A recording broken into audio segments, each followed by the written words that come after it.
Welcome to the inaugural episode of the Buddha Sport podcast. I'm here with Nicholas Marabella. We have been planning this podcast for a few months now. We had a semi-successful radio show. I thought it was successful. We're funny as shit, and so we're trying to get the podcast off the ground and get the information that the wonderful website, offers out to you guys for the people who are too lazy to read the articles. We can give you a video feed and an audio feed, and I would appreciate your feedback, as I'm sure Nick would as well, what we're doing right, what we're doing wrong, and so we can make this successful and get it booming on iTunes. So how you doing today, Nick? I'm doing good, Matt. How are you? I'm great. We're going to start off with jump right into it with a couple current topics here. Apparently Matt Hughes officially came out of retirement to announce his retirement today. Were you a Matt Hughes fan or no? Not really. I didn't think so. But this is even if his name was Matt, you didn't have any kind of bond with him. I hate my name though, bro. There's certain people that I'm not a fan of for reasons pertaining to fighting, and there's just certain people that I'm not a fan of, but I respect what his they fighting ability. Yeah. In Matt Hughes' prime, he was the greatest welterweight in the world. I think a lot of that, not to take anything away from what he accomplished, I think a lot of that was due to the fact that the welterweight division in that time period was kind of bleak. But no doubt Matt Hughes is, in my opinion, top 5 to top 10 most accomplished UFC fighters of all time. But it's not. I don't like seeing fighters go in there and then offering a former shell of themselves. You know what I mean?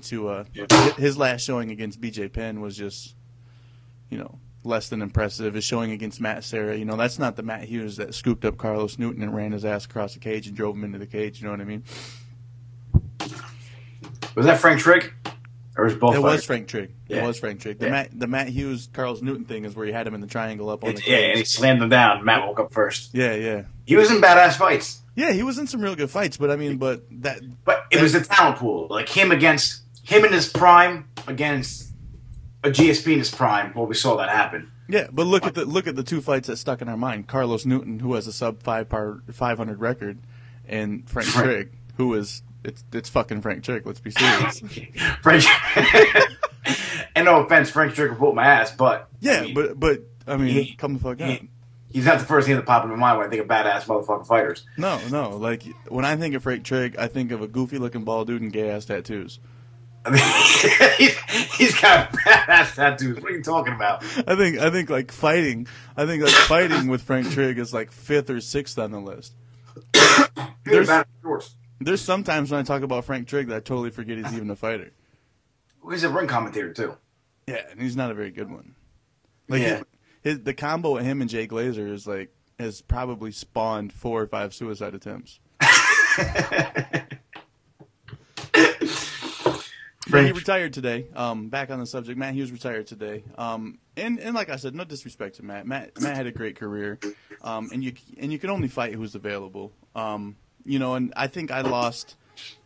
My fanhood eked out the window when he destroyed Royce Gracie. You know what I mean? Because for me, I was so mesmerized by jiu-jitsu when jiu-jitsu kind of blew up in the combat scene, and to see that maybe jiu-jitsu wasn't as strong as we all thought it was, because we all remember Royce Gracie taking on giants. You know what I mean? Little did we know that these giants weren't trained at all. It was a different Royce Gracie, and everyone knows jiu-jitsu now. Yeah, and my point is Royce Gracie, if Royce Gracie becomes a fighter today, and starts, let's say Royce Gracie doesn't exist and he becomes a fighter today, he's an average fighter. He has no stand-up. He has no wrestling. He's all jiu-jitsu. He's not even an average fighter. Yeah, he probably doesn't even make it into the UFC. No. You know what I mean? He doesn't even make it out of ring of combat. Yeah, and I agree. So seeing Royce Gracie dismantled like that kind of fucked my head up, because I thought jiu-jitsu was the dopest thing since pants with pockets. Just imagine the first person to ever have a pair of pants that had pockets in it. You know what I mean? That shit was dope, right? Yeah, they were badass. They had right. nickels and shit in there, quarters. Right. Yeah, you know what I mean? So that was my view of jiu-jitsu. So a lot of when I seen Matt Hughes, and that's childish on my part, but I can't help it. Yeah. When I see Matt Hughes dismantle Royce Gracie like that, that's kind of what what spawned me into not like being a Matt Hughes fan. And I thought he should have snapped his arm. I don't think he could have. I think he was like he heard it pop in. Yeah, maybe you're right. He couldn't submit him. He was really trying for the arm. I think Matt Hughes has that drive. Like I think that's one thing that GSP lacks. And it's another reason why I think Matt Hughes was such a successful champion, because I think he has that Frank Mir? Yeah, that chromosome to where he's like he'll snap your arm. You know what I mean? Like I think had that been Matt Hughes versus Dan Hardy at UFC 111, I think we would have seen Dan Hardy's arm broke. You know what I mean? Like so. Yeah. I think if he could have, he would have. You know what I mean? And who knows how to defend? Yeah, who knows how to defend an armbar better than Royce Gracie though? Yeah, well, he was in it. Yeah, he was just bearing through the torn ligaments that was happening and cracking and popping. He's a tough son of a bitch. But it was like a straight armbar. It was like it wasn't like a between the legs armbar, a traditional armbar. Right. You're right. Yeah. So Matt Hughes. I mean, he's in the Hall of Fame, right? He got elected in the Hall of Fame. He's a Hall of Famer, yes, sir. Yeah. And rightfully so, he should be. I agree 100%.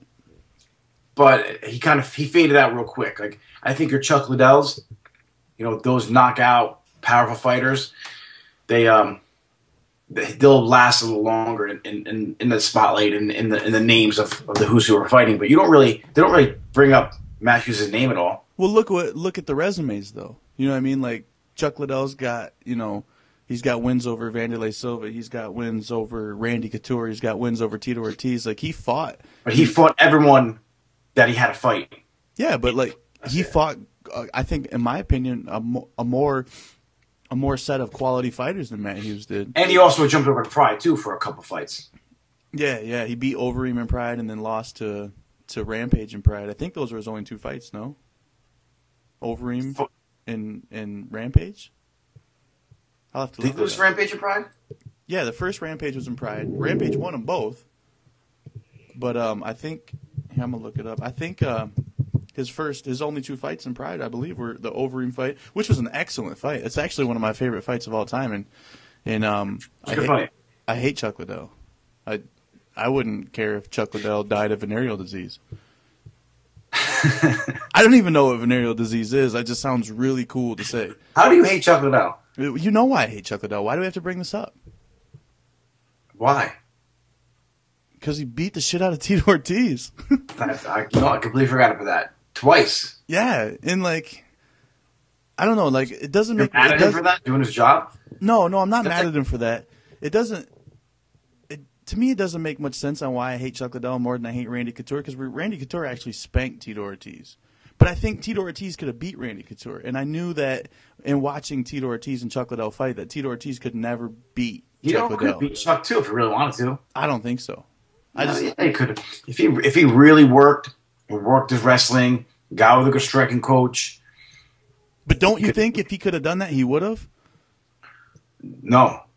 Why though? Tito Ortiz is. I mean, he's a legend. I think he would have, but I don't think he did. I think mentally is also where he was a little weak, but physically he could beat Tito.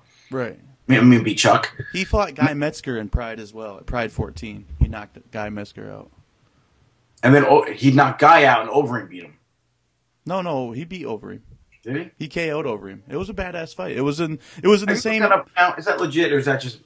No, that's legit. That's legit. It was the same tournament where he ended up fighting Rampage. Like he beat Overeem. I was supposed to fight in that tournament. I remember. Yeah, you were. I couldn't catch a flight over there. He beat Overeem, and then that was like in August or something, and he advanced to the quarterfinal or semifinal, however it went, and ended up losing to Quentin. Anyway, real quick, Matt Hughes, fantastic fighter. Glad to see you finally retire. Yeah, they gave him a VP job. They gave him Vice President of Athlete Development and Government Relations, a.k.a. they gave him money to be Matt Hughes, which is lame as fuck, because I guarantee he won't be doing shit with that position. Nah, it's more customer relations. It's probably going to be the same thing with Vanderlei. I mean, Chuck does something now. Yeah, but that's my point. Like, Chuck's had a job with the UFC since he retired, but what does he actually do? You know what I mean? I guess he does shit behind the scenes. You know what I mean? Doesn't. No, he doesn't. Yes, he does. What? They're not going to pay him. They're businessmen. They're not going to be like, you know what? You were a good fighter. Here's $120,000 a year to do nothing. I guarantee that's what happens. Have you ever seen a Chuck Liddell interview? He is an idiot. I hope Chuck Liddell doesn't watch this. But he is an idiot. Like, the man is an idiot. Like, No, he's not. Yes, he is. It's like, no, first of all, he's a college graduate. And That doesn't mean anything, but he has to be smart enough to at least write an exam and write a paper, pass an exam, and write a paper. He is intelligent. look at all the people who play in the NBA who are also college graduates. That's different, though. Why? They're getting a scholarship based on their athletic But performance. didn't Chuck Liddell get a wrestling scholarship? Probably not. He was an awesome wrestler in college. That's how his takedown defense is so good. Yeah, but I mean, he wasn't like a D1 school. It wasn't like a national champion. No, it was a small school. You're right. Yeah, so they're not going to pay him to go there. He's not going to. So how many man hours do you think Chuck Liddell puts in a day for the UFC? I would say 8 to 10 hours. Are you serious? Yeah. You're naive. No, because I'm talking like at home too, texting on the phone. Who's he hooking up with? Like meetings, setting up, shit like that. Throughout the whole course of the day, he's doing something for the UFC. Probably 8 to 10 hours a day. In 2012, Budasport.com did more for the UFC than Chuck Liddell. I don't think so, man. I think Chuck actually does legitimate work. But what though? I'm not his boss. I don't know, manage but him. you can't say that just off speculation because you want it to be correct. I got a strong ass vibrator in that phone. I know, right? Put that shit on Do Not Disturb. I'm an important person. Put it on Do Not Disturb so you won't hear that shit vibrating. Anyway, so Matt Hughes gets a VP job. Congratulations, Matt Hughes. Nick seems to think that you'll be working. I know you won't be doing shit, but you deserve it. Congratulations. I wish I had a soundboard where I could cue a round of applause. I think that's a good job for Matt. I think Matt likes to be on a farm and do farming shit. But Like he's not wants to to be doing anything. Well, if he's not, he's gonna get fired. No, come on, man. I think personally that could just be like a good, like the UFC being, listen, you're still in good graces to the public, and we take care of our fighters type deal, like PR type shit. And I agree with that, and I'm cool with that, and I like that, and I'm glad they do it. But like, don't give him some fake ass job title. You know what I mean? Like, call it a pension. They're giving. I think Gabe Rudiger would do more in that position than Matt Hughes. Well, he would have more to gain. I think Gabe would definitely be a better fit for that position. So, do you remember watching Joe Loizon throw Gabe Rudiger around? I do. That was the funniest shit ever. And one of my most memorable fights I've ever been to. It was cool. I dug it. You know, with Joe being from Massachusetts too, that place was going insane. Yeah, that place was nuts. Yeah. So we got a UFC on Fox 6 coming up this Saturday. What do you think about the card? It's free though. I like that it's free, and I also like the card itself. The main card normally is like spotty for a lot of these free events, but I think we got a pretty good main card. What's your favorite fight on the card?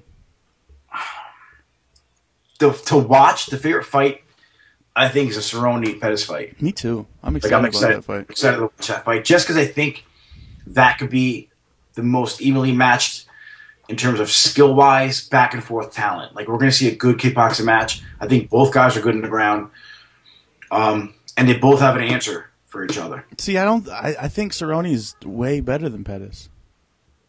I mean, straight kickboxing, technical kickboxing, Cerrone might be able to put together some combinations as a technical kickboxer. But in terms of an athlete and as a striking athlete, I think Pettis has the edge there. Really? His jits is better, no? No, I don't think his jits is better. Really? I think their jits are pretty equal. I don't know. I've never seen Anthony Pettis use jiu-jitsu. He's a very good wrestler.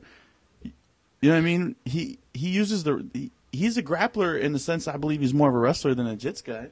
I think we've seen Pettis, you know, what's the fight that he got dominated with the wrestling against Guida, and then he was crying about it. So his very next fight, he did the same thing to Jeremy Stevens. He did the same thing to Jeremy Stevens, held him down, won the fight with wrestling, which, you know, I mean, I'm not mad at that. But I don't remember seeing any type of offensive jiu-jitsu from Anthony Pettis back to the UFC or even currently. And you know, like Cerrone it attacks from his back. He's got really good triangles. He had some submission victories in the WEC, if I'm not mistaken. Yeah, but I think Pettis did as well. Yeah, but you have to admit that the resume... He has 6 subs. But against who? You have to admit that the resume of fighters that Donald Cerrone faced in the WEC was at a much higher caliber than Anthony Pettis. Didn't get a tough fight in the WEC until he fought. What's his Shane face? Royler. Oh yeah, I'll give you Shane. that. I'll give you that. He subbed Alex Karalexis. He's not like a fucking slouch. I mean, kinda.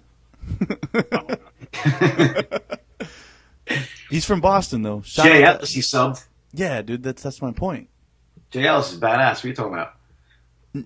I guarantee that if anybody even watches this podcast, the first 7 people who watch it don't even know who that is.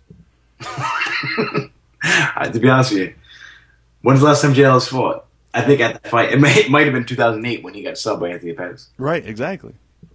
No, but Alex Karalexis, Shane Royler, both by triangle. You know what it is too? They both got them long legs. Their triangles are both going to be good. Both of them are good at triangles. They're good from their back because they have that long legs, that long reach with their legs to wrap people up with.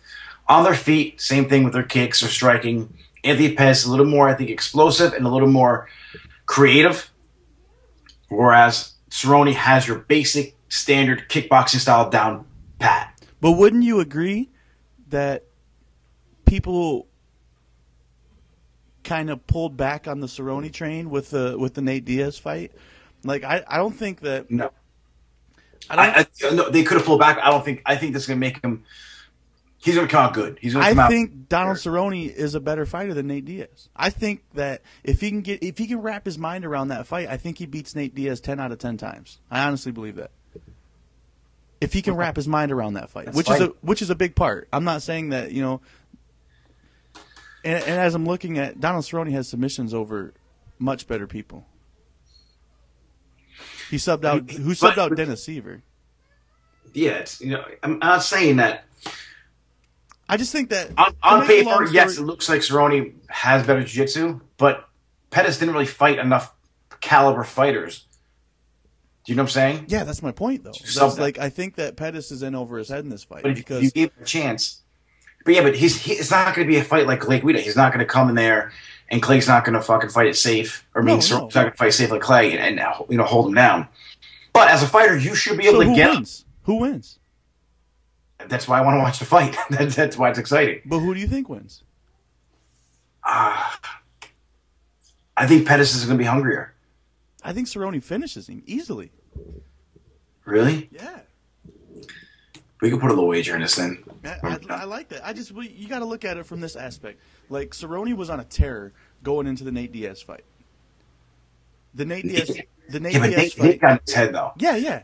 Nate got in his head, but Nate beat him, a legit loss. But I think that people they seen Cerrone's performance, so I think that kind of tend to underestimate the quality of fighter Cerrone is. Look what he did to Melvin Guillard. I think Melvin Guillard beats Anthony Pettis. I don't know. That's another tough fight. Yeah. I like Guillard. I like Melvin a lot. And Cerrone. I just wish he just worked on his jiu-jitsu or he did something. I wish he'd just do some guillotine defense. He'd be fine.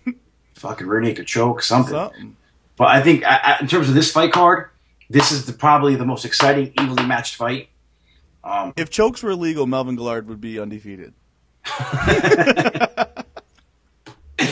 Poor Melvin. I know. That's my buddy, too. It just sucks, dude. Like, 1, 2, 3, okay, you got to work on it.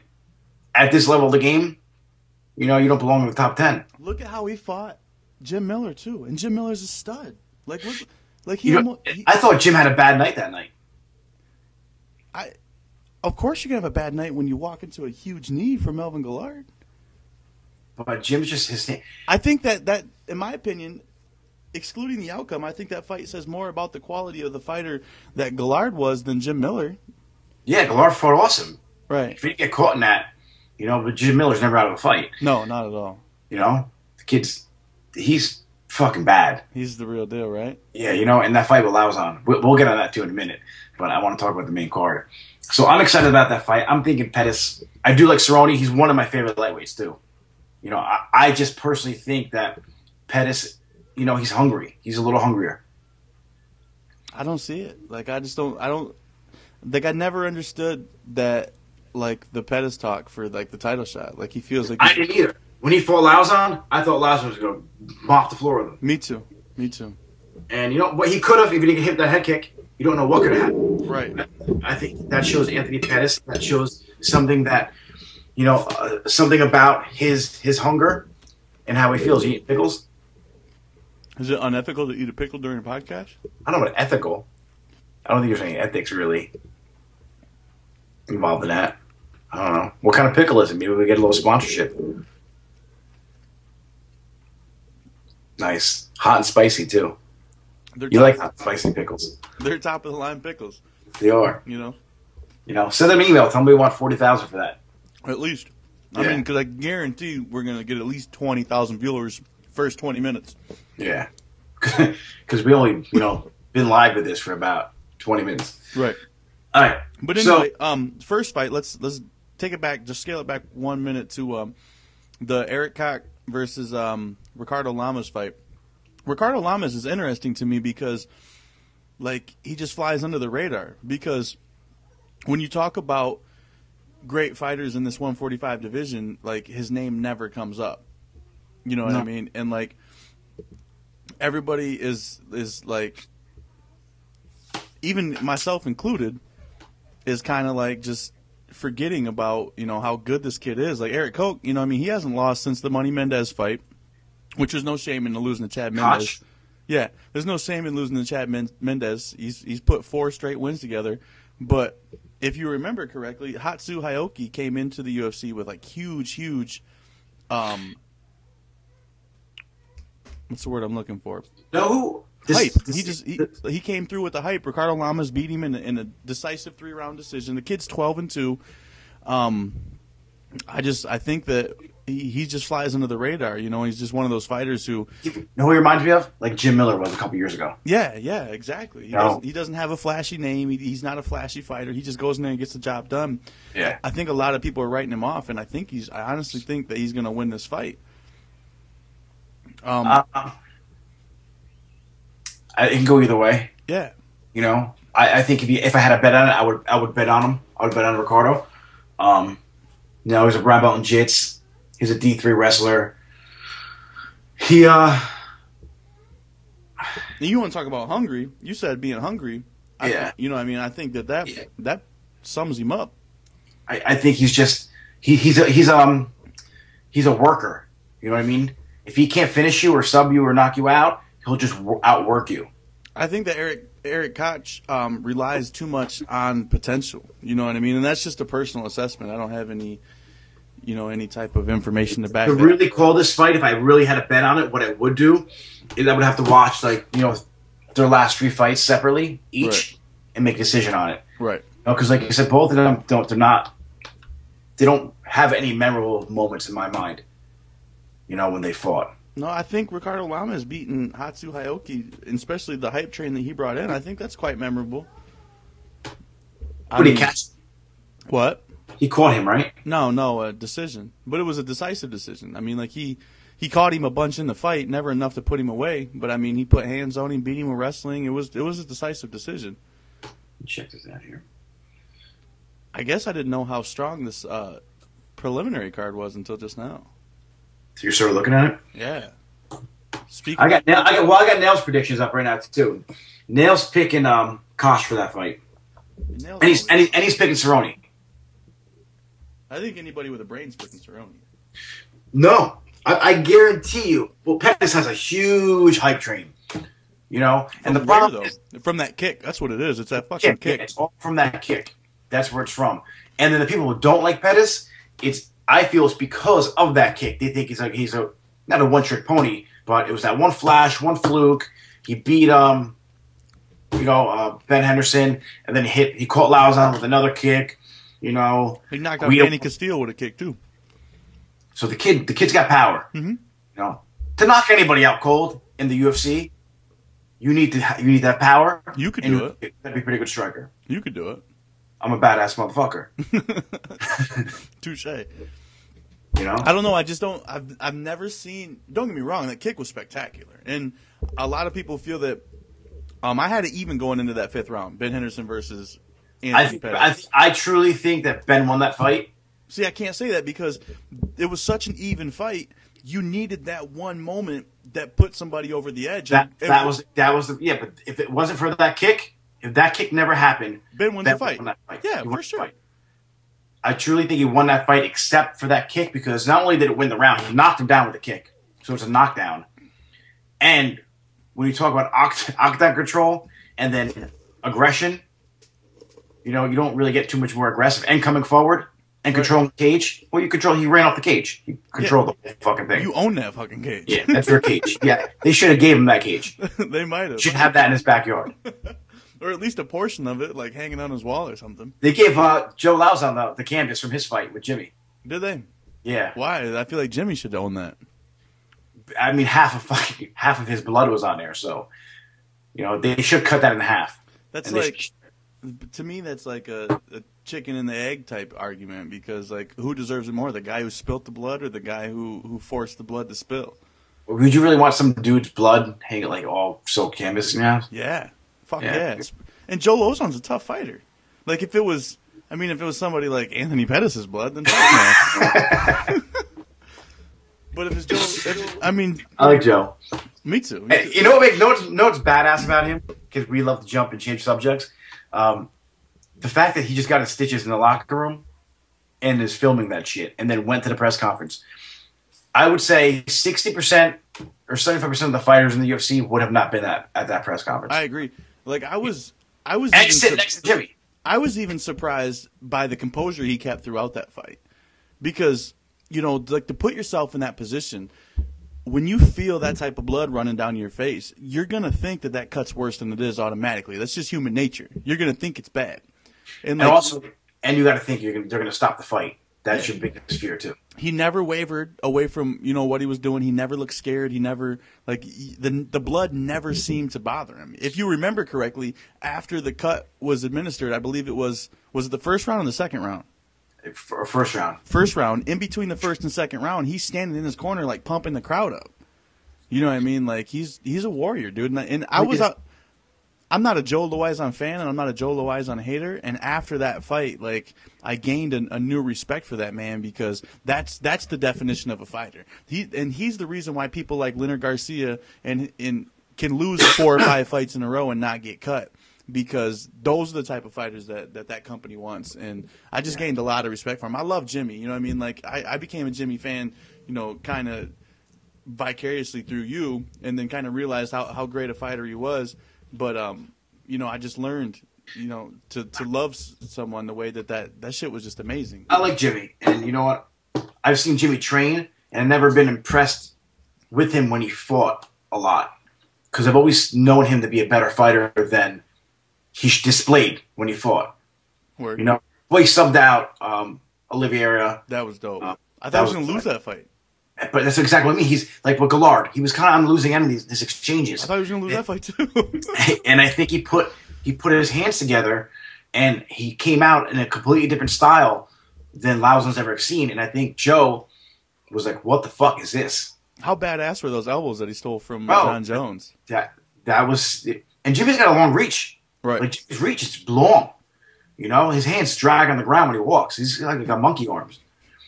So, and that was the first time I actually saw Jimmy fight outside of training. Because I seen him train and was like, he's a fucking bad motherfucker. Like, my thing about Jimmy though is like, I think he single-handedly changed Oliveira's career. I think that if Oliveira wins that fight, like he's no longer a prelim guy. Like that kid had mad potential. Like he was on hype train. He stopped his hype train. Yeah, and I thought, like, I honestly believe that he single-handedly altered the route of his career with that fight, because he just... And he lost those, though. But not like that. Like, I honestly think that had he won that fight, we'd be talking about Oliveira in the top contenders in that weight class right now. Yeah. And Jimmy just went and dismantled him. Nobody thought he was going to listen. This is the difference. But Oliveira dropped 245 now, and this is the difference between a real talented fighter, like a true fighter, like Jimmy got finished by Nate for the first time in his career, and then came back and had that fight, and came back with like nothing ever happened, and that can break you as a fighter for a couple fights to kind of get your mental aspect of the fight back. You know, Right. it takes a while to get your fight back into you. You know, because you're afraid to lose again. It's and I seen something on the Ultimate Fighter, the episode that just aired on Tuesday, and one of the contestants on there, he said something I'd never heard before, which is rare because a lot of these things that when you see bios, whether it be on the Ultimate Fighter or in just an actual UFC interview or something, a lot of their beliefs, there's so many fighters and MMA is so popular, it's recycled bullshit. And he said that if you were at peace with the worst possible outcome, then there's no way you can be anything but positive at the end of the fight. So if you're okay with losing before the fight ever happens, if you come to peace with losing before the fight ever happens, then there's no way you can lose. You know what I mean? Yeah, you got to lose your ego. Yeah, and it was it was something that I had heard, and I'd never heard it before. Maybe I have, just not put like that. And I kind of feel that like Jim Miller, I think that he kind of personifies that without actually saying that, because seeing him he's just such a normal dude. You know what I mean? Like he's just so outside of the norm of. He makes his kids cribs and shit. Yeah, dude. He's just. He like cuts the wood and like measures. I feel like he should be born in West Virginia, and he should be on the show Moonshiners. Yeah, no, legit. He should. He brews his own beer. He changes his own brakes in his driveway and shit. Like he's like, oh, time to change the oil. I'm gonna change my oil today, and mow the lawn, and like people. Well, 90% of the population mow their own lawn, dude. That's not impressive. No, by us, everyone took out a landscaper. They don't mow their own lawn with scissors like Jim Miller does. Uses nail clippers. So the rest of this card is interesting. We got Clay Guida versus Hioki, who we spoke about earlier. Guida's winning that fight. I would say so. I just think, Guida is just so good at controlling a fight. He's, in my opinion, Guida's the shittiest good fighter in the UFC. Does that make sense? You know what I mean? Like, because he's so good at controlling a fight, but actually doesn't really do much in the fight. You know what I mean? Like, I've never seen Clay Guida beat somebody up, but you know what I'm saying? Like, so I agree, but I wouldn't. I've seen Clay Guida get fucked up and just not stop coming. Yeah, that's my point. I mean, like he's the goodest, shittiest fighter. The goodest. Yeah. Ryan Bader versus Vladimir Matyushenko, the janitor. I don't like this fight. I don't like the fact that Matyushenko fights at all. Like, and if you look at his record, you're like, wow, he's a badass fighter. Dude, he's fought everybody, dude. He's fought everybody. And he's Gustafsson destroyed him. Jones destroyed him. And I think it's getting to the part of his career where he's 40 years old now, right? 40-something? He's got to be in the late 30s if he's not 40 already. I don't think he's 40 already. He's close to it. If not, he looks like he is. Oh, yeah. Well, he's been through some war. I mean, you got to think. He's been around. Well, he's born in 71. So. Oh, yeah, he's 40. Well, no, dude, he's only 30. Or he's 42. You're right. I'm sorry. My math is horrible. Yeah. 30. Yeah, he's 42. But he's been around since Pedro Hizzo, and he's fought Arlovsky. He's fought both Nogueira brothers. He's fought John Jones. He's fought Tito Ortiz. He fought Yuki Kondo. What I mean? Like, his body's ready. His body's saying, it's time to retire. Yeah, I agree. You know what I mean? Like you got to think. Here's his last 4 wins. Jason Brill's out of the UFC. Alexandre Fieri, he's probably out of the UFC. I can't say for sure, but let's be serious. I don't even know who he is. Elliot Marshall out of the UFC. Igor Pakjerich, he's still in the UFC, not doing too good. Alex Schoner, I don't even know how to say it. And that was in the IFL. You know what I mean? So, like, these are your last. For the IFL too. The IFL was dope. Did you like the IFL? I thought it was pretty cool. I liked it. I think that with I think the finances were the only issue. I mean, the format was a little weird. Like, I think there's always a way that you could have tweaked the format, but I thought it was cool because I think the IFL came out in the wrong time. I think if the IFL came out now with the proper financing, like someone handling the money very well, it would do well. Well, the IFL came out when the UFC, when that first initial boom, you know what I mean? Like, it was right around the time of the Ultimate Fighter. What's the mainstream now? No, it wasn't. But it was. But it was when your purest fans were at the peaked interest. You know what I mean? It was during the Ultimate Fighter. You know what I mean? Like there's 2 or 3 notable events that probably gained most of the UFC fans who weren't fans from the beginning. The Forrest Griffin fight. Yeah. You know, Chuck Liddell. And things, and that's right around the time that all that, you know, Chuck was in his reign, Forrest was coming up. You know, that's when the UFC hit that first initial boom. Is when the IFL was trying to make it. Yeah, the IFL, I just felt it was like you said, a weird format. And if it's now, it's cool because you could actually get the IFL as a league of people who are going to head to the UFC. See, I wish they would do that, and they say that about a lot of leagues. That's why I think the debunking of the WEC and places like Strikeforce, to me, that's ignorant. You know what I mean? Like Dana White is you know, back to these weird like similes and analogies. Like Dana White is like the smartest dumb dude I've ever seen in my life. You know what I mean? For numerous reasons. Well, I think with Dana White, he worked so hard. There's not a man I feel in the entertainment business besides Ryan Seacrest who works harder than Dana White. And I don't disagree with that. The UFC, that's why. The UFC is what it is because of Dana White. Like Dana White does way more good than he does bad. Don't get me wrong. I'm not trying to say that. But with that being said, like, why do you not keep the WEC around? Why do you not keep the Strikeforce around for the guys? It doesn't make money. I understand that, but he makes enough money to where you can keep an organization like this around to secure the longevity of the UFC. Let's be honest, like nothing lasts forever. So these guys that go to the Ultimate Fighter, instead of giving 7 dudes from the Ultimate Fighter contracts, give 1 dude a contract like you promote. Because they promote giving 1 dude a contract, and 7 dudes always get contracts. Give 1 dude a contract, send the other 6 dudes to the WEC or to Strikeforce, and build them there. And then because when they make real money. There's enough organizations now. How would it not make any money? I know people who go to MMA shows where they don't know a single fighter just because they want to go to an MMA show. How would it not make money? It wouldn't generate mass amounts of money, but it would secure the longevity, and it would also secure the secret monopoly they're currently trying to build. Because if you have the UFC, and then you have this farm system to where you're creating the greatest fighters in the world, where it's see exactly what you said. They're going to be considered a monopoly. You know, they let them own. You spread yourself too thin. It's like the NFL starting a Division II type league. But they don't need to because they have college football. But Major League Baseball does it. All the stars that are currently in Major League Baseball, with the exception of a small few who were gifted at a real young age, all were brewed in a minor league system.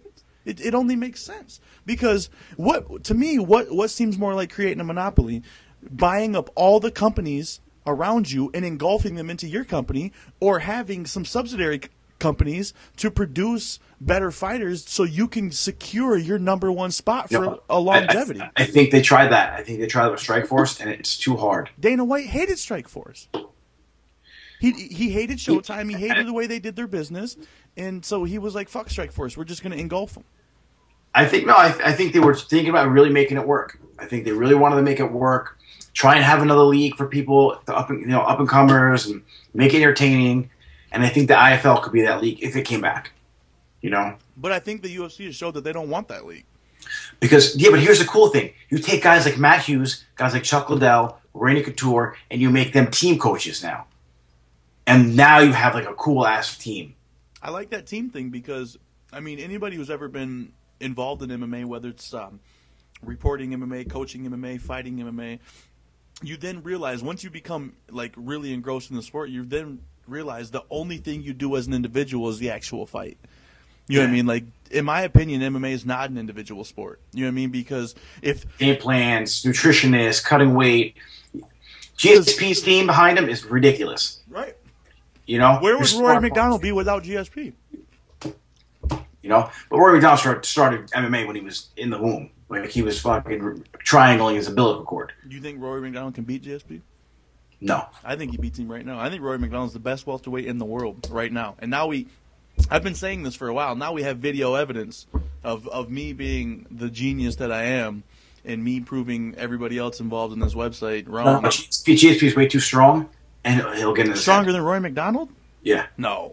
Yeah, yes. No. Yeah. Did you arm wrestle them both? I think I'm stronger than Rory McDonald. On juice, though. Not natural. I 2 think, weeks. I think Rory McDonald could probably actually throw you like a football. I'm out of shape right now, so yeah. But that doesn't. That would make it harder for him to throw because you'd be having dead weight, dead fat. If I was in good shape, I would lock in, man.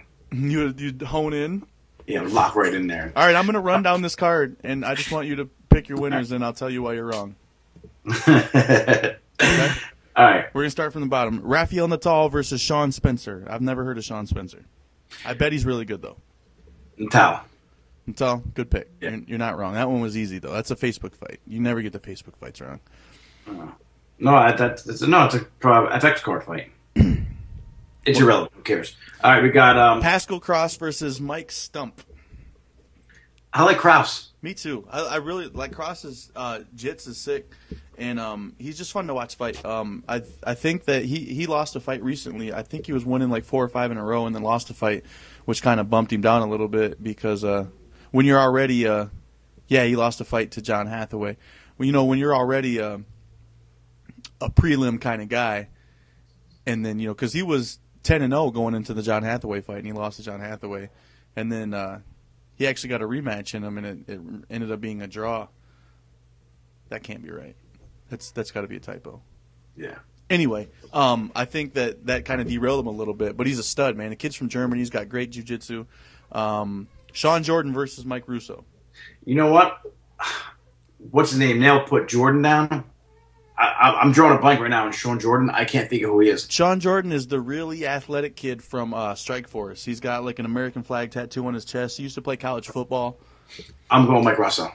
I'm going with Mike Russo as well for the simple fact that This is Jordan's first fight in the UFC? it's his second fight in the UFC. He lost a boring decision against Chet Congo, I believe. Yes. That's how I remember that fight. Mike Russo was going to catch him and put him to sleep. And the reason why I believe that is because Sean Jordan is the type of cat that when you have a division like the heavyweight division that's so depleted, like he's the type of cat to where you can get by on athleticism for a small period of time. And so when you're fighting dudes like John Hill and Ali Thompson, you know what I mean? Actually, it's his third fight. That Ali Thompson fight was in the UFC. He actually won that fight. You can get away with just sheer athleticism. He doesn't look like he trains super, super hard.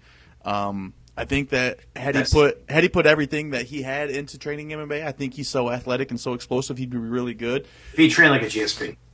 Right, but Mike Russo is just he's a weird character to me, man. He just looks like he's going to lose every fight. And then he's 15-2, and he knocked out Todd Duffy. That's one of the greatest fights in UFC history. You know what I mean? And he was born on September 11th. He's a fucking patriot.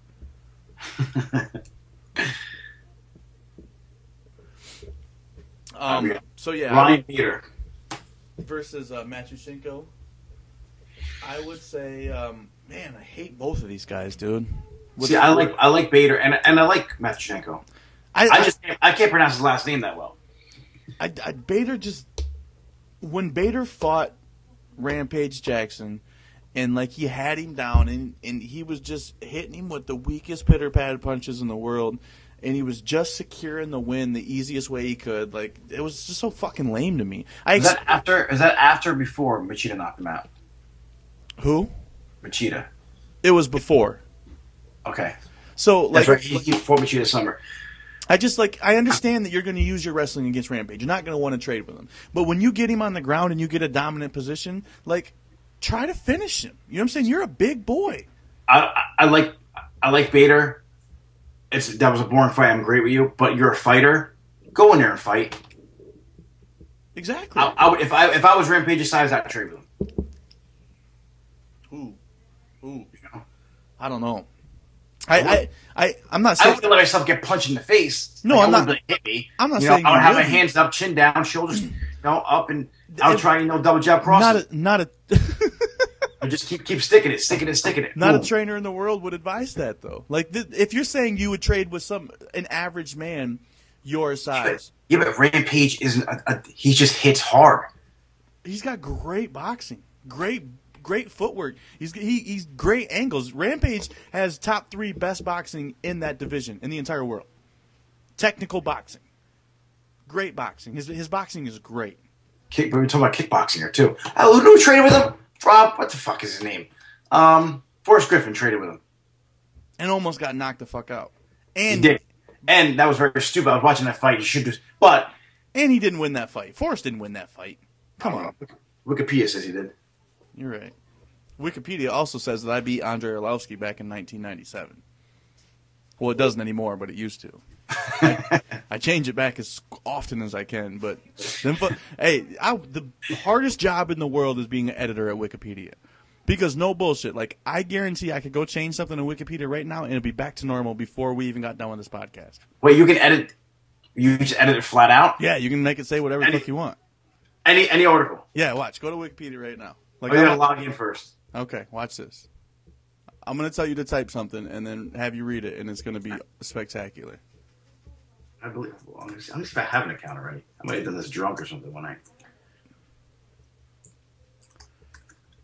I don't want to waste too much time. I believe you.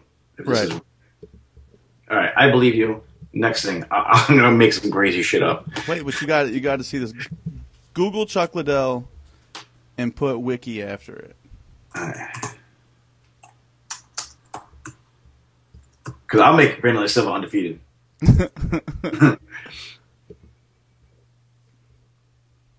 I think it might just work for your computer or something. No, dude, it works for everything. You know what's annoying about Wikipedia is that they have no ads up. Why is that annoying? That's awesome if you're Wikipedia. No, because they don't make any money. And they always have that thing going on where like they want a donation or something. Dude, Wikipedia, it has to make money, dude. You can't run a site this large. Now look at go to Chuck Liddell's. I keep hearing your phone vibrate. I keep thinking it's mine. Go to Chuck Liddell's professional record breakdown. It says mixed martial arts record. Look at his last fight. His first fight? The most recent fight. Rich Franklin. Is that what it says? Yeah, refresh. Hit the refresh button. All right. Matt Bull. See? I beat the fuck out of Chuck back in June 12, 2010. The fucked up thing is during that fight, he kicked me in the arm, broke my arm. That shit's fucking funny. Isn't that hilarious? Oh, fuck, dude. So you can't ever get your... That's funny shit. But my thing is like, this is how hard it would be to be a Wikipedia editor, because I guarantee before we're done with this, it's going to be changed back. We only got like a couple minutes left, too, of this little podcast we got going on. Okay, well, let's bang out these last couple fights. And then I want to talk about the Ultimate Fighter real quick, and then we'll end it out. Hold on. We already picked. I picked Pettis. You picked Cerrone. That one's out of the way. Guida. Well, we got David Mitchell versus Simeon Thorson. That's the first fight. No, that's on the prelim card still. All right, I'm picking Thorson heads. I don't even know who Thorson is. I'll take David Mitchell because I heard his name before. Tails. Fuck it, you're winning, I guess. Ryan Bader versus Matushenko. I got Bader. I like both fighters. I don't want to see them lose. I like to see a 3-round fucking war. And then Matushenko retire. I think I don't know. I just think Brian Bader sucks really bad. Next fight. Clay Guida versus Aoki. I think Aoki catches him in a triangle, puts him to sleep. I think Guida is going to dance around the ring, catch him, take him down, hold him down, let him up, take him down, hold him down, elbow, take him down, let him up. That whole little Guida style fight. This next fight's going to be a good-ass fight. Matt Wyman versus T.J. Grant. If something happens to where Cerrone and Pettis isn't fight of the night, I would bet money. I was just about. I don't know how that one slipped my mind. I would bet money that this one is. I don't even know who to pick in this fight either. I'm going to take T.J. Grant. I'll pick Wyman then. Koch versus Ricardo Lamas. I think that Ricardo Lamas is the most underrated fighter in the UFC. I think he's a stud. Not to take anything away from Eric Koch, or Koch, or Coke, however you pronounce it. Koch is a favorite too in this, no? What? Koch is a favorite in this night, right? I would imagine. Yeah, he's 12-1. His only loss is to Chad Money Mendes. I would take Lamas. I can't believe you beat Chuck Liddell's ass. That's pretty crazy. I know, right? Donald Cerrone versus Pettis. You want Pettis. I want Cerrone. There we go. Glover. We didn't even get into the two main cards, the two most important fights of the night, too. Jackson and Teixeira. How do you pronounce his last name? Teixeira. Teixeira. If you were a true Yankees fan, you would know that because you pronounce it the same way you pronounce your first baseman's Mark Teixeira. Yeah, but those motherfuckers don't like buy our products off our site and shit, so I don't buy their tickets. Yeah, I don't either. The Yankees suck. I think Glover's gonna knock Rampage out. You think so? Yeah, I really do. I think Rampage. You think Rampage is done fighting? No, he's done fighting the UFC. He won't come back. Yeah. He'll get more money at Bellator? Not more money, but he'll get what he wants. You know what I mean? So, because the whole Reebok thing that he's complaining about, like not wearing Reebok in the ring and the shirt, I think that he's made more of a spectacle of not wearing Reebok and brought more publicity to him being sponsored by Reebok by not being allowed to wear it. Right. Well, I think that I think the sponsorship views by the UFC are totally garbage. I think that's perfectly fine. I disagree. And brought more publicity to him being sponsored by Reebok by not being allowed to wear it. Right. Well, I think that I think the sponsorship views by the UFC are totally garbage. I think that's perfectly fine. I disagree. Well, here's the thing. Listen, as for a website standpoint, now I put a ton of cash into the website. I'm talking like servers, like $200 a month, $240 a month, cameras, flyers I purchased throughout the years, rebuilding another site, thousands, over $100,000, $200,000, more than that, let's say. Now, I have a writing staff that comes on, and they're good writers. And my writers did help me build it, but they didn't risk. They weren't with my company for the whole bit. They weren't with us from day one. Right. It's not like you or somebody else. You know?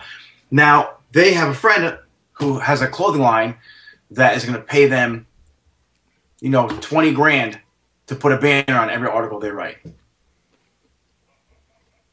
I want a piece of that $20,000. It's going on my site.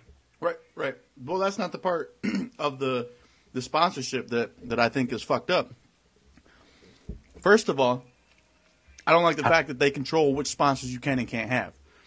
Oh, see, because no, that's true though. If my writer wants to put up fucking Debbie's dildos, I'm gonna say no.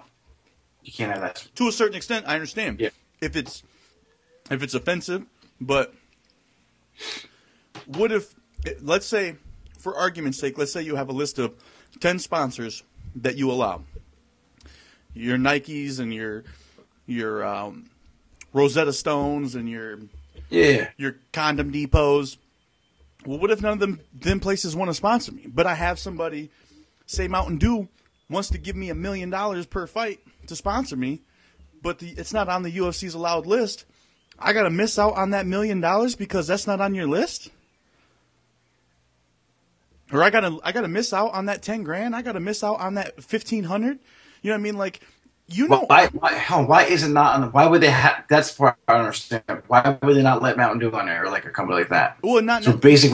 Maybe a company that big they would. Here's why. Here's exactly why. Because other companies who own other product lines sponsor other fighters, pay a certain amount of money. So I think it's kind of inner competition. Whether or not I'm sponsoring Rampage or not, like I'm sponsoring 4 of the fighters on that card who are wearing my product in the cage. So now I'm going to have my competitor's product in there. If I have a deal with Nike, in my contract with Nike, I'm like, listen, I'm sponsoring these fighters. I'm going to pay the UFC this much money. I don't want Nike, I don't want Reebok, Adidas, Puma, or anyone else, or any other sneaker company being sponsoring any fighters. But there's a sliding scale that companies got to pay the UFC almost. It could be from $5,000 up to $250,000 to even speak with these fighters about sponsoring them. Yeah, it's a lot of money. You know what I mean? So why don't you let the fighter be sponsored by Joe Schmo's Crab Shack, and then just take a percentage of that instead of because it's a breach of contract with Nike. Reebok and Nike are both competitors. That's like you having that's one instance though. What if a local restaurant in my town that I train in? You're good. You're fine. No, it's not. Yeah, you are. What if they don't? But what if they don't have the money? They don't have the money. Yeah, then they're fucking beat. But if that local restaurant, if it's a local the local establishments in your area don't have to abide by those certain rules because they're local geographically, from what I understand. So if your restaurant, if your Tito's Burritos in Jackson, Michigan, wanted to give you 50 grand so you can pay the UFC to wear their shirt, then you're good. I don't think it works like that. Yeah, you're fine. I know for a fact because I remember when, from Jimmy and all the other fighters. If it's like if you're fighting in Jersey and it's like a local place, you can put them on your banner. If they have the money they pay the UFC for, you can put them on your shirt too. Because it doesn't directly compete with any of their other sponsors. You know what I mean? That's stupid. I think that it is. Because when you're sponsoring a fighter, you're sponsoring that fighter. You're not competing with anybody. But the UFC's brand who's bringing that fighter down the runway onto the cage, showcasing that particular product. Well, but what I'm saying though is I see your point. I understand what you're saying. I'm arguing it from the business side of it. So as the owner. So you don't think that Teixeira knocks out Rampage? No. I think Teixeira gets TKO'd. Really? Yeah. We can definitely put a wager on that as well. And I'm not a Rampage fan. I think Teixeira... I don't know. I think Rampage really needs to win this fight in order to do something. If he wins this fight, he'll stay in the UFC. You think so? Mm-hmm. I don't think so. I do. I think he's pretty stubborn. No, Rampage has a legitimate bitch, dude. He really does. Like, look, I don't think Dana White likes Rampage. You know what I mean? Like, and I understand that you have to. No. But Rampage... he wants to be a movie star. He doesn't want to fight. I get that he takes the shit too far. I agree with that 100%. But look at the people that they put him in there with. I honestly believe they purposely put Rampage in there with wrestlers. Bro, you're a fighter. Then fucking learn how to not get taken down. Yeah, but every single fight that you get matched up with, first of all, that's the UFC's fault because the UFC. That's my point. You have somebody as marketable as Rampage Jackson. Put him in with Slugger. He has a chance now. He has the opportunity now. If Teixeira takes him down, Teixeira's a pussy. He won't take him down. Teixeira. Rampage says he's going to take him down and use his jits. Teixeira's known to be a striker and a banger. He has somebody who's going to bang with him, like that other kid, that Machado, whatever he fought. Maldonado. Yeah. That kid's fucking tough. I do not want to fight that kid at a bar. But no, just because you couldn't knock him out. Why? You're like, done. I'm fine, dude. I'm done hitting you. I'm sorry. Like, here's fucking $100. Go home. Yeah, I'm done hitting you. You're obviously not going to beat me up, and I can't knock you out. We're done. He'll finish Rampage. If that fight goes the way it did with him, Rampage is not gonna. He's just too old and just done with it. He don't care. I don't think he's too old. I don't think he's too old. I think that not old in the sense of his age. He's been in the sport for too long. I think Glover Teixeira now beats Rampage of 5 years ago. The kid hits way too fucking hard. Way too hard. We just said before, Rampage hits hard too. And I haven't seen Teixeira's chin. True. But good point. That kid, Maldonado cracked him and dazed him a few times in that fight. You're right. So Rampage lands that shot, he knocks him out. Yeah, Rampage catches him with a left hook that he knocked out Vandalay with. It's going to be a fucking little short. Vandalay is still laying on that same canvas. Like, they had him cut weight to wake him up. They had to shut the fucking venue down because they couldn't have no more events there. They couldn't even tear the cage down. He's still laying there. Wow. Yeah, he tweets from that same exact spot. So, all right, main event, Dodson versus Demetrius Johnson. I'm not impressed with this fight. Johnson. Me too. I hate this weight class. I feel like as 25ers? They're not. They're 35ers, aren't they? Actually, 35ers. No, they're 25ers. No. Yeah. Yeah, they're flyweights. Are you sure? Yeah, they're 4'11", 125 pounds, kids. I think I could beat one of them guys up. Is that naive to think? Yeah. Why, though? It just is. But here's my thing, though. Like, same thing with the Ronda Rousey thing. Like when we thought we could beat Ronda Rousey. No, that was Cyborg. I'd fuck Cyborg up, dude. Flat the fuck out. She's little, dude. She's fucking little. I would throw her ass around. They're 25. You're right. Yeah. I got a video going up. Anyone watching the podcast, come to Buddhasport.com. Sean Santel is a 25er out of Jersey. He's like 11 or 12-2, and like 9 wins or 10 wins by subs. Well, here's the thing though. Like if you'll see that coming up. If I get my hands on John Dodson, dude, He's 125 pounds. Yeah, but he's going to hit you 45 times on the way-in. You're right. But I'm just saying, if I get my hands on him, He's it's still going over. to choke you out. No, it's over. I'm going to ragdoll him. I'm 205 pounds of bang. Seriously, though. Are you nuts? No. That's just... Okay, here's one. How about the kid short stack by you? What about him? Are you fucking him up? I trained with him multiple times. Yeah? Yeah. Did he ever sub you or? He's too little. I manhandle him. And he's good. And I know what you're saying. I know it because I've rolled with smaller guys who are really badass. I wrote 45ers still get me sometimes with the good 45ers, but that's with a gi on. Right. In no gi, I'm not really getting subbed out by that many 45ers. But these are 25ers. They're really small. I've never been subbed by short stack. I've rolled with him probably 25 times. Ever. And he's tough. The kid by me shorty will sub you. I'm not saying that in a jiu-jitsu match he probably will. But I'm saying if we're standing and I were to get my hands on John Dodson and like maybe up against the cage, I'm launching that motherfucker. I'm power bombing him, all types of shit. I'm turning. Maybe Demetrius Johnson's winning this fight, and Demetrius Johnson will beat your ass too. He's so fast I couldn't get my hands on him. You're right. Yeah. Yeah, see, I'm not naive, but just imagine what you would do if you got your hands on a 125-pound man. I'm trying to think of how little that is. How big is Cody? Cody weighs 133.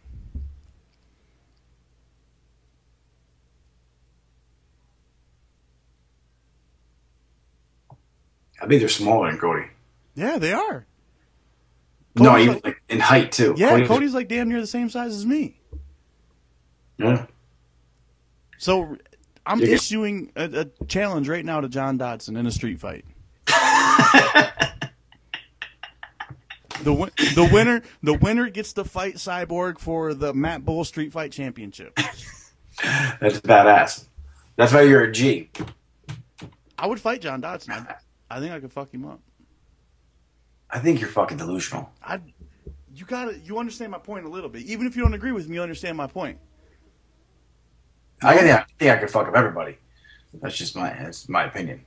With the right kind of training, I'm talking about right now. Like put my headset down, take the microphone off, and walk right outside and fuck John Dodson up.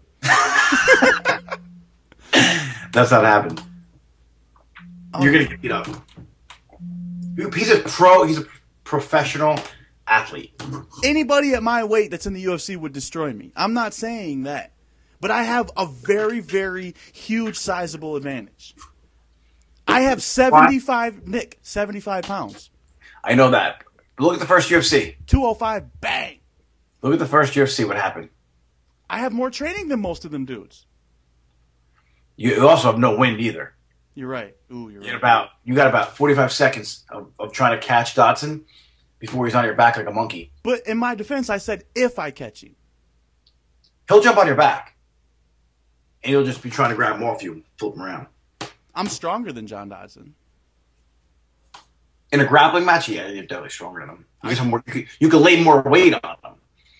But he's technically going to be a lot better. Yeah, Why are we seriously fucking discussing this? Yes. No, this is retarded. No. The Ultimate Fighter. Did you watch The Ultimate Fighter? I did. I did watch The Ultimate Fighter. I turned on the last hour. It was a 2-hour episode. I DVR'd the first half, though. I didn't watch it yet. I'm watching it with my girl today. What'd you think? I thought it was good. I was impressed with Uriah Hall. And I've seen Uriah fight here in Jersey. He looked good, man. Fast. What did you think about the other black kid from Atlanta? When did he fight? Middle of the show. You probably caught him if you watched the last hour. Real good shape. I might have just seen that. Might have been the first fight I turned on. He had like some funky little braids, really, really stiff body kicks, and he's a pro boxer. And it looked like he was going to be really, really good on his arm, and then shot in a beautiful double leg, took him down, finished the kid with some punches. I forget his name. I got to look his name. I think it turned out that fight. Those are the only two black kids? There was another black kid that he was mainly a grappler. He was a Gracie Jiu-Jitsu fighter, but he wasn't as impressive as the other guys. All right. Yeah, I'm gonna watch it again tonight. What do you think? I did like the layout. What do you? Me too. I like the layout. I like the wild card situation. What do you think the chances of Chael Sonnen? And I know that we're skipping ahead 13 weeks, but this has been a topic of debate in my household and around my circle of friends on Chael Sonnen's chances against John Jones. Now, to lead into this, you know where I stand on John Jones. You know, I've been saying this shit for years. I've been saying it since we were in Boston and partying with him. You know what I mean? So. The kid's amazing. He's the greatest MMA fighter in the history of the sport, in my opinion. It's debatable, but I think everybody needs to have him in their top 3. With that being said, in your opinion, what are Chael Sonnen's chances? If Chael Sonnen has his head right, okay, he can. What Jones said like the other day, he can take him down and dry hump him for 5 rounds. He can take him to the ground, hold him there, okay, and beat him up for 5 rounds. If he does that in the first 2 rounds, going into the third, he's taking his heart. Come 4th round, he's beating him. You know, he's just going to wear him out and wear him out. I don't think he's going to finish him, but I think he can wear out a nice decision on him. And that being said, I mean, I think Jones could probably knock him out too, or TKO him. Jones can finish the fight any way he wants. Yeah. I mean, like Jones can win this fight any way he wants. As long as Sonnen doesn't get triangled. I mean, he could take this fight in the ground and hold it on the ground. He's not going to worry about getting cut. I mean, from his back, he's going to control him too much. What do you think Jones's jiu-jitsu is like from his back?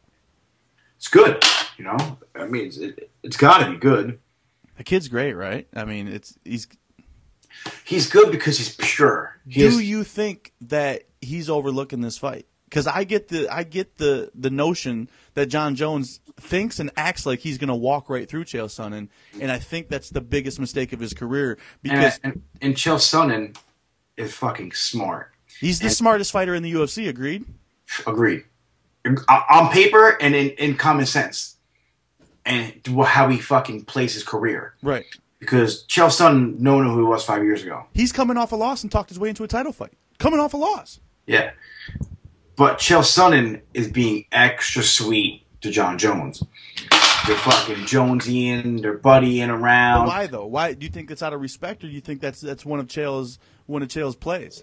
It's one of Chael's plays. You know, of course, he's gonna play the nice guy because he's such a dick.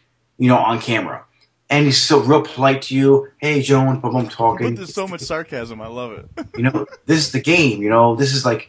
This how I'm just saying this shit, and he lets Jones know what his deal is. You know, Dan Miller said that Chael Sonnen's the nicest fighter he's ever met, ever fought, and legitimately he's a nice fighter. His book is sick too, by the way. The little plug there for your Chael. Yeah, right. What the hell's it called? I got it in my iPhone, in my iBooks. Are you sure it's not called 205 Pounds of Bang? No, cool. That's just me. I should write a book that says that. That was the name of my porno when I made one. Tell me that's not the most cleverest one-liner I've ever came up with. I'm 205 pounds of bang. That was pretty good. Yeah. I stole it from a battle rapper. Did you really? Mm-hmm. The voice of reason, Chael Sonnen. Right. There's your plug. With all that being said, how does that fight play out, in your opinion? It plays just like John Jones thing is going to walk through him. Because John Jones thinks that he's the baddest fucking 205er and possibly fighter in the world, which he's not far from, the exception of Anderson Silva. And I think he might lose his fight. Hopefully Chael can get some good TRT. Well, here's my thing though. Let's fast forward to that fight. Say Chael Sonnen wins. Okay. Do you agree that the UFC explodes with Chael Sonnen as a champion? What? Do you agree that the UFC explodes to another level with Chael Sonnen as a champion? No. I do. Chael Sonnen is the most marketable fighter. They're already popular. They're not gonna. No. Chael Sonnen can bring in fair weather fans. Chael Sonnen can bring in viewers that don't normally watch the UFC on a regular basis. You know what? I see your point now. I see what you're trying to say. Did you see his interview with Jim Rome? Yeah. When he said he left the division, I left 185. Yeah. I let Anderson Silva have the title. Yeah. And Jim Rome's like, no, you lost. He's like, no, I think you have your facts wrong. Right. He's I awesome. want to. He's great. Like, he's on UFC Tonight now.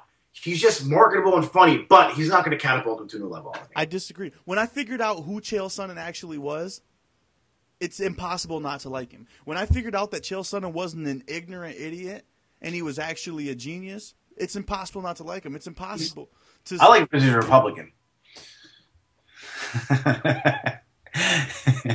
Anyway, it's impossible to not like him and to not see that the quality that he brings. You know what I mean? Like he's top shelf. He is a WWF superstar wrapped into a real fighter's body. He's got that pizzazz and that charisma. He's a politician. Whatever. He took what he does best, what he's been training for his whole life, other than wrestling, and then put it together with MMA. He is a great politician, is what he is. And he took the politics of the sport and took it to a completely different level. Completely different level. He brought a fake belt to a press conference. Motherfucker. Like, that shit's no one does that shit. No, and he every question that was asked about that belt, he said it was the real belt. Like, he's fucking shot. And he doesn't, dude. He sticks to that point, no matter how ludicrous and ridiculous it is. You gotta. And when the fight's over, though, he's like, "Whatever, did a good job." Blah blah blah. And like he never talked shit. Like he never was a fake champion. And then like a week later, he's in an interview again saying, "I let him win that fight." Right. I didn't want the belt. I think that if you can have somebody like that as the head of your company, you can't promote Chael Sonnen like that if he's not a champion. You can't throw all your cards on the table. Can't promote Chael Sonnen like that. Period. Chael Sonnen has to promote Chael Sonnen, and like he that. will. But that's my point. You can't give him that extra oomph if he's not your champion because it just doesn't look right. If he beats John Jones, you are gonna see the popularity of the UFC rise. Mark my words. I'll let you call that one. It's not going to rise that much more, I don't think. Well, I'm not saying to extensive amounts. It's already a heavily popular sport, but it's going to be noticeable. It's going to be noticeable when you have a man like that in the driver's seat who. Because pay-per-views, he just talks shit. But I think part of the mystique about Chael is it's always him trying to get the title. You know, it's cool when he doesn't win. I feel bad for you, Chael. It sucks. I watch it because I want you to be a champion. Once you're a champion, I'm gonna be like, oh, you already got the title. Oh well. You know, to watch you defend it is different than watching you try and get it. So you think the allure will wear off once if he does win it? I think so, because it's like he's always come up short a little bit. Right. You know, it was the Olympics too, right? He fell short, second place. Right. WC, he won the title, but fucking what's his name never made weight. Polio, Filio. Yeah, whatever the hell his name is. And so. Well, in their first fight, he tapped and and then tried saying he didn't tap. What? Which one? In the first fight with Filio. He did. I think what happens with Chael is by instinct he taps, but doesn't want to. No, he knows, dude. I don't think he plays that game. Yeah, he does. He's a dick. The fake tap game. Yeah. I hate when fuckers do that. Like, oh, am I punching? Am I tapping? I didn't tap. I would just rather fucking eye gouge you than fake tap. I'm surprised he doesn't. I'm surprised, dude. I'm surprised he hasn't incorporated some professional wrestling moves into his training camp. So we figured out Cerrone versus Pettis, Rampage versus Teixeira. I'm taking Cerrone and Teixeira. Nick's taking Pettis and Rampage. If you lose one fight, one eyebrow, you lose both fights, you get both eyebrows off. Right. Well, if you lose one fight, that means that you win one fight, though. So I mean, we each have to shave one off. Well, if you lose, yeah, either I'm losing both or you're losing both, or I'm keeping one and you're keeping one. So technically, that sucks for both of us. Yeah. Well, then that makes it even though. So then we need to pick one more fight as the tiebreaker. Well, no, because if let's say for instance Cerrone wins, you got to shave an eyebrow off, and then at least you still have an opportunity not to be the only one without an eyebrow. So if Cerrone and Rampage win, we're both going to be eyebrowless next Thursday. One of them. I like that. Only way that you're not losing the eyebrow is if you win both fights. Yeah. Yeah. That's good. All right. All right, cool. All right, well, thank you for joining us. Sorry about the longevity. We're a little long-winded, but we're funny as fuck. Buddha Sport podcast.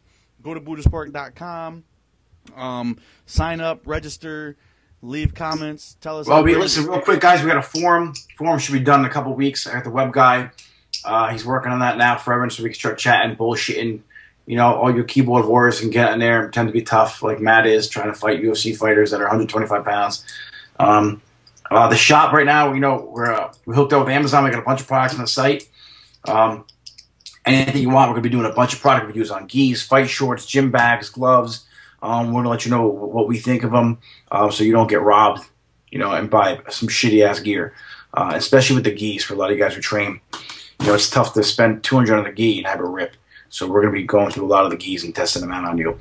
And we have the iPhone app coming out, which we've been talking about for years, but due some turkey, and he takes forever. And now that we have iOS 6 out, he had to redo the whole app. So we're going to come to iOS 6. So that will be out shortly. Thank you for tuning in, everybody. It's Matt Bull. I'm Nick Marabella. You can find me on Twitter at Buddha Sport. Matt, you can find him at I'm a Homo. No, you changed that, right? Yeah, I didn't get rave reviews with the I'm a Homo. It's actually at the Maserati Life, so you can check that out. Yeah. I also how's your Maserati?